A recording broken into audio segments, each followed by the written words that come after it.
Je dirais que le message du sociologue est le suivant.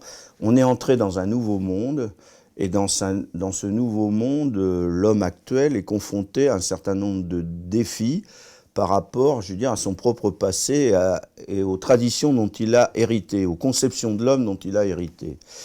Et j'aborde cette question à partir d'un phénomène particulier qu'on appelait antérieurement le village, c'est-à-dire une collectivité dans laquelle vivent des gens dans un certain rapport à la nature, un certain rapport à la sociabilité, à la solidarité.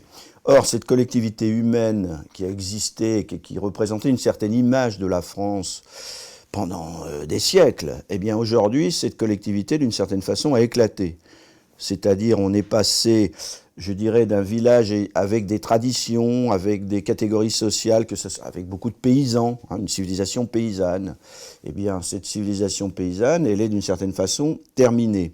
Et la collectivité qui la définissait a également éclaté, puisque coexistent maintenant, à l'intérieur d'un même espace, des catégories sociales à la fois aux revenus fort différents, mais aux mentalités, je dirais, aux conceptions du monde différentes. C'est ce que j'ai appelé le village bariolé. En même temps, les modes de vie, y compris dans ces espaces géographiques, sont tous devenus urbains ou néo-urbains. Et la question que je me pose, c'est, on passe de ces sociétés holistes à des sociétés d'individus isolés, désirants, tout-puissants, consommants. Ouais. Et donc, on voit bien que la question qui va se poser, c'est est-ce que c'est la continuité de ces individus isolés, de ces isolats individuels, ou est-ce que la question de l'homme de demain, c'est sa capacité à retisser des liens de nature différente dans un village bariolé là, Bah oui, mais je pense qu'on ne reviendra pas en arrière. Donc c'est déjà un point. Tout le problème est de se questionner sur le seuil qui ou non a été franchi vis-à-vis d'un certain type d'individualisme. Il y a un bon côté de l'individualisme moderne qui consiste à s'arracher à ses communautés premières d'appartenance, à garder une autonomie de jugement, à se désengager du poids de la contrainte de la collectivité, notamment avec les commérages. Donc tout ça présente, à mon avis, le bon côté de la modernité et de la dynamique. Simplement, ce qui s'est passé aujourd'hui, c'est que nous avons affaire, à mon avis, à un type d'individualisme qui a poussé au bout un certain type de logique que j'appellerais de désaffiliation. Des affiliations pas simplement familiales, mais au point de vue des collectivités d'appartenance. N'oublions pas, antérieurement, on parlait du village comme la petite patrie, et cette petite patrie s'emboîtait dans la grande par le biais notamment chez les garçons du service militaire et de l'école.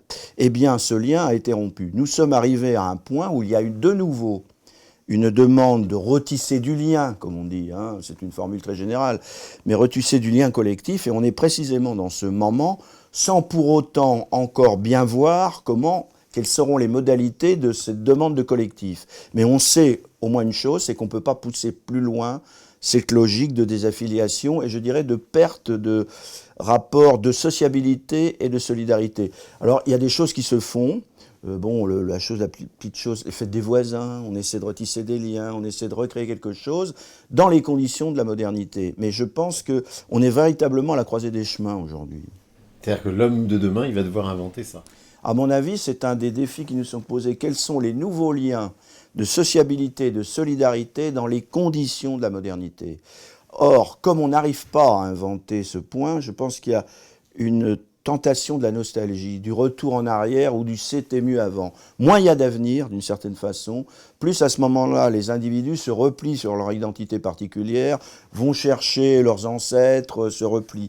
Et je pense qu'à travers le village, finalement, c'est le microcosme de la société française aujourd'hui.